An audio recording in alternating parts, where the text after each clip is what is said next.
Getting money, other bitches, they don't stand a chance.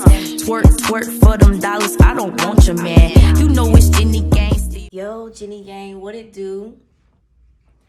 So we are back for another Jenny Gang YouTube production. Before I get started, hit the like button, y'all already know. Subscribe to the channel and comment on my commentary. So what we're gonna do today is I'm gonna clean up a few things in my last video, my first, last, only video of Henry Dinkins, the monster that unalived the 10-year-old in Iowa back in 2020. So let's just play the video. As I hear myself say things that I want to correct, I'm gonna correct it.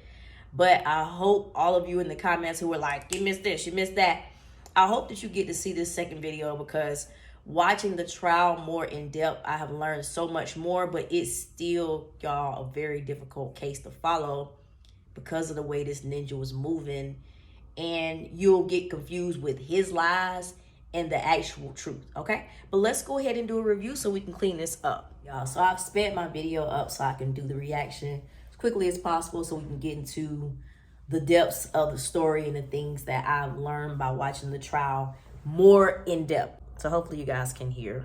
I've ever seen one. He looks like one, acts like one, lies like one, okay?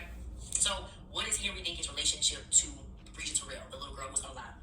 Now, like I said, a man is a certified liar. He said that him and the girl's mother, her name is, I believe, Asia Langford, they just talked or whatever, right? But then in one interview, he'll say he raised her. Now, they were some sort of couple, y'all. But this particular night that Asia Terrell went missing, Henry actually was keeping the kids. He was keeping his own child, which was Bridget's half-brother, and I believe another child. So, okay, so let me go ahead and correct myself right there. Let's get this all out on the table, okay? The night of the sleepover, Henry did have two children. He had Asia, and he also had Asia's half-brother, which is Henry Dinkins' son. So his ex-girlfriend, who is Asia's mother, her name is Aisha Langford. She's a mother to both children, but she is not the girlfriend. But Henry Dinkins did have a girlfriend whose house or apartment that they did stay at the night of the sleepover. Her name is Andrea Culbertson, and she's a POS as well. DL, if you hear me reference DL, that is Asia's half-brother. Again, this is Henry Dinkins' son. Just to make sure we got all of that corrected. boom. She texts her mom, late on July 10th, 2020, and y'all, she wasn't found until 2021, but we'll get to that. She texts her mother good night from Henry's phone, right? The kids go to sleep. Brisha and the younger child, they sleep in the same bed. I guess kind of normal on a sleepover. So, all of a sudden, that next day, Brisha's nowhere to be found, right? It's very suspicious. Like, the mom didn't understand how her child would go missing, in the wee hours of the morning, for one. For two, she said she didn't know anybody in that neighborhood, so it was a whole bunch of lies that this... Okay, so real quickly right there. Henry Dinkins really didn't spend time with his own son, okay? The way that the baby mother, Aisha Langford, described his parenting is that he really only came around when he had like a new car or something like that he wanted to show off. He was an inactive father, even though he had just spent time with DL, the son, like a month prior to this sleepover. So when Henry went to go pick up DL, the grandmother who was keeping the children at the time said that Asia could not go. But I guess the granddaughter and Henry ignored the grandmother because he told her get her stuff, or however that went, and she ended up going anyways, is the point of what I'm saying. The grandma must have felt something about this dude, and she really didn't want her grandchild to go. She probably didn't even want the little boy to go, but she's thinking, okay, that is his child. I really can't say too much about that, but let's keep going. I'm just thinking of how much when I watch this video, I'm like, this dude is a liar. Because y'all, it's been going on a long Definitely time. is. He just got sentenced like 2 weeks ago, so it's been like a long case of just watching him tell lie after lie after lie, but getting debunked over and over. So he tells her on the phone, y'all, that he woke up and she was gone. And the little boy said she woke up at 8 o'clock in the morning, right? But as he's on the phone telling Brisha's mother that she disappeared, he's like, I'm going straight to the precinct or whatever. He had called the police, he hadn't done anything. But as he's telling her this, she's rushing there to where he was, which, y'all, this another thing is unclear. I think Henry was some sort of hustler, right? But he claimed he had another apartment, but this was at another person's Okay, so like I was just telling y'all, the apartment that they spent the night at was Andrea Culbertson's apartment, which was Henry Dinkins' current girlfriend. So let's back even what I just said up right there. For one, I made a reference to Henry being a hustler because they did say they retrieved $5,000 cash from one of the places that he stays at, allegedly. For two, Breasia and her brother DL did sleep in the same bed, but DL has been a key witness to the case, y'all. He was telling about how that night went. His dad, the monster, and Breasia were in a separate room playing a jumping game, as he called it. He was in a different room, but the door was open. So I think Henry was grooming Breasia or flirting with her all night long, but she's a kid and she doesn't understand. She probably felt like, why does he keep messing with me? And I'm just over here spending time with my brother. And, he's supposed to be spending time with the little boy, but he's spending more time with Breasia. And the little boy did notice it, and it did make him feel some type of way.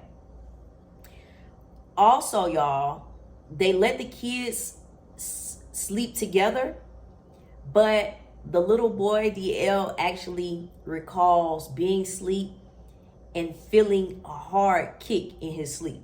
He didn't get up or anything right then, but now that time has passed when he tells this story, people understand this was probably when Henry came and grabbed Breasia from the bed in the middle of the night, and she sensed that he didn't want anything good with her.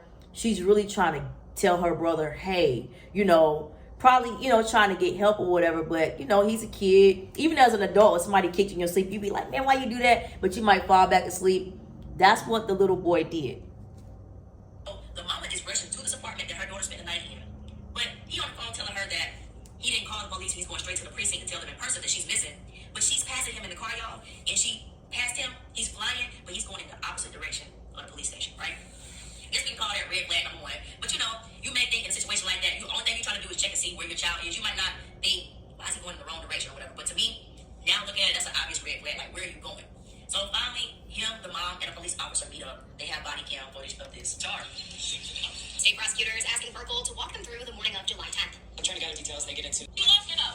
Because you was watching her Henry with the... Okay, y'all, pardon me, but I gotta add a part where when we were wondering if the mother knew that Henry Dinkins was an SO or not, this actually confirms that she does. This is an interview that she done with the news prior to us even having Breasia's remains back. But just go ahead and listen and let me know what you think, because she definitely says that she knew. Yeah, and you can't go into the conversation because of legal reasons and things, yes. But clear up for some of our viewers, like, how is Mr. Dinkins related to you, or what? How do you know him? I know Henry. We had a relationship history a couple years, probably like 8.5 years back. We were together for about 2.5, 3 years. Him being a sex offender had also surfaced, and his weird ways kind of had me step back, and then him being incarcerated all the time kind of definitely had me step back to a lot of things. And we also have an 8-year-old boy together, Okay. Victorious, mostly Langford. Well, originally Langford is what we're working on. Okay, all right. Well, thank you. And that leads us into the.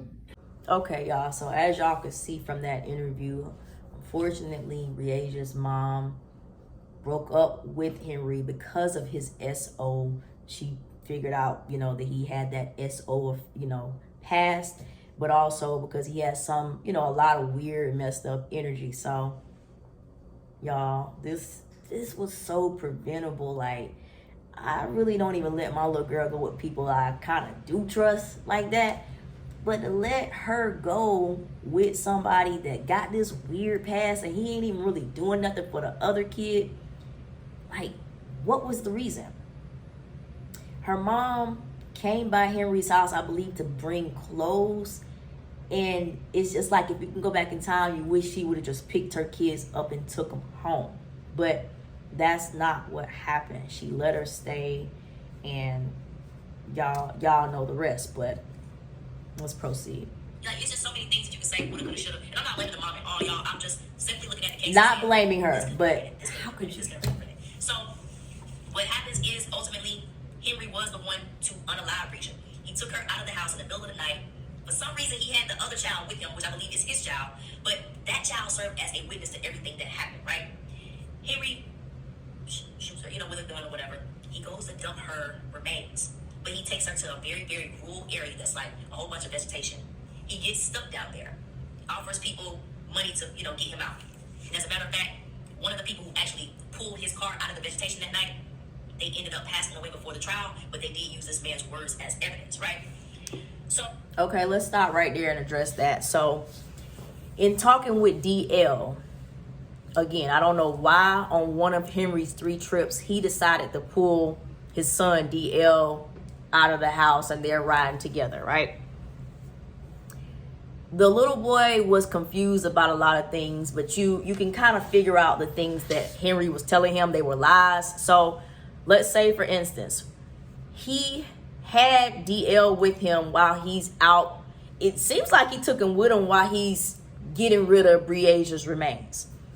He tells DL, oh, I'm going to go fishing with these 6 guys, and that's what we're doing down here. Now, I think DL did tell a little bit of lies on the stand. I think he was coached a little bit, but the lies that he were told could kind of still be connected to the truth. Like, on one occasion, he said that he'd seen his daddy with the fishing pole. And then, when he was younger, he's like, no, I didn't see the fishing poles, but my dad told me that he was going fishing. Y'all know he was just trying to tell him that so the little boy wouldn't get suspicious. But he left the little boy in the car for a long time.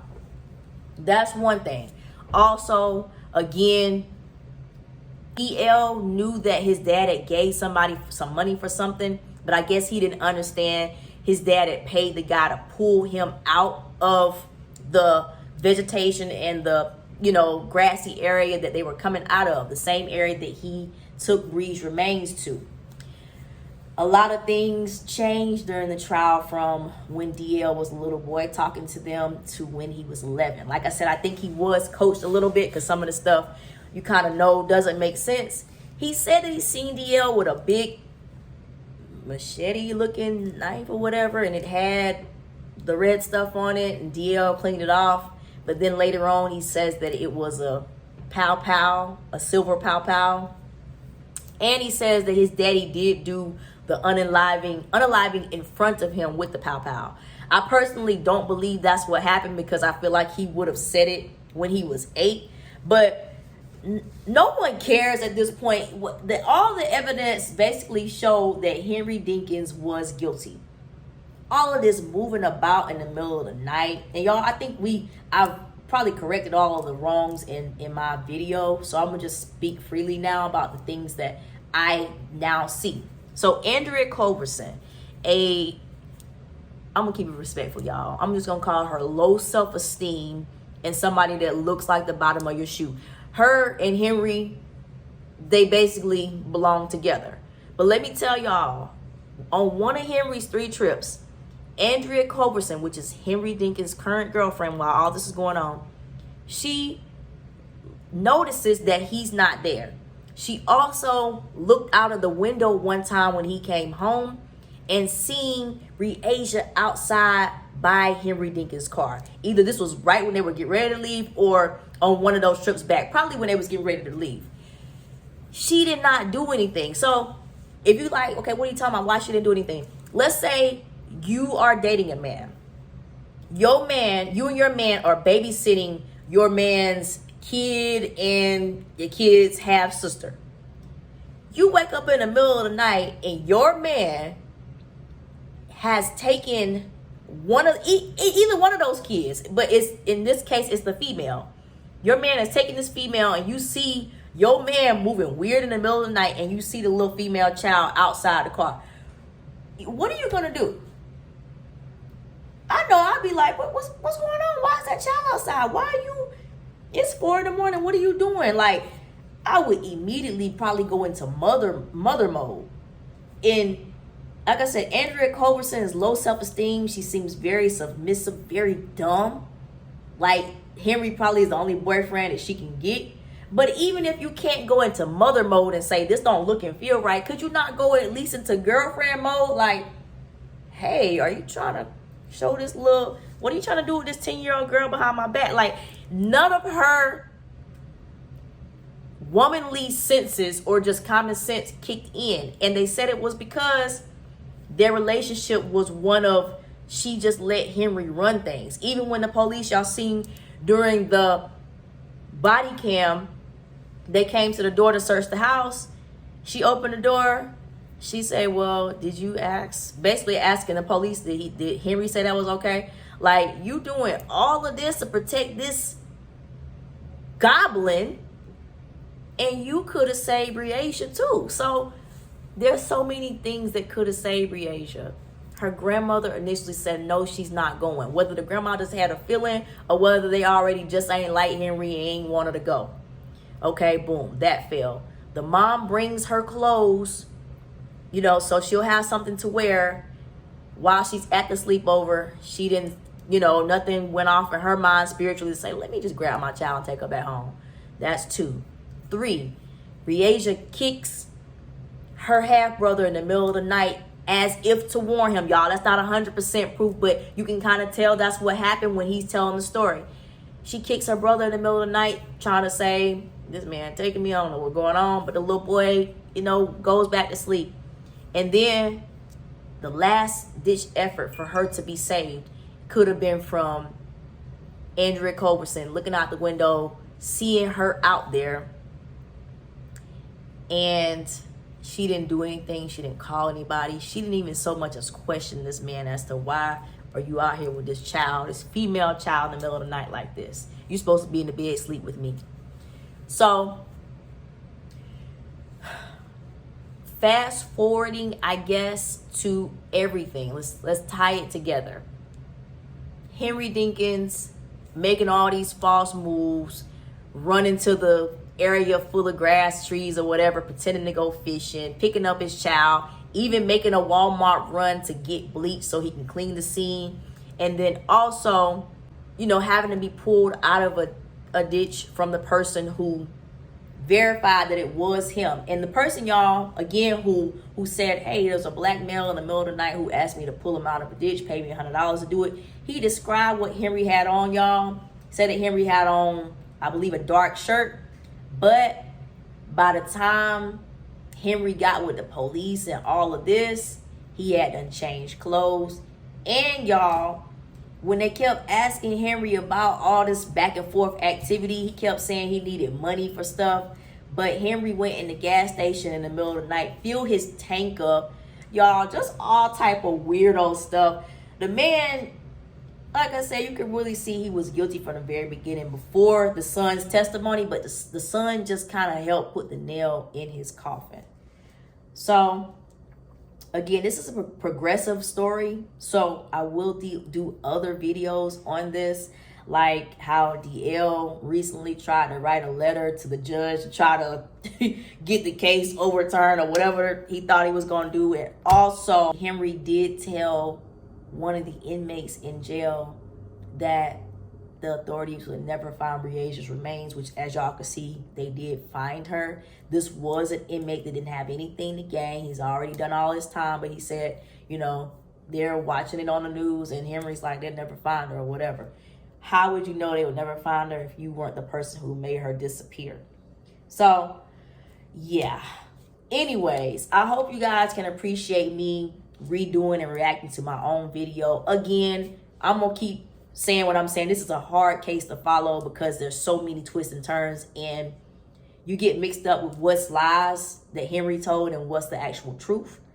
Let me know what you guys think in the comments. Like the video, y'all. Subscribe to the channel and comment on my commentary, and I'll see you guys on the next video.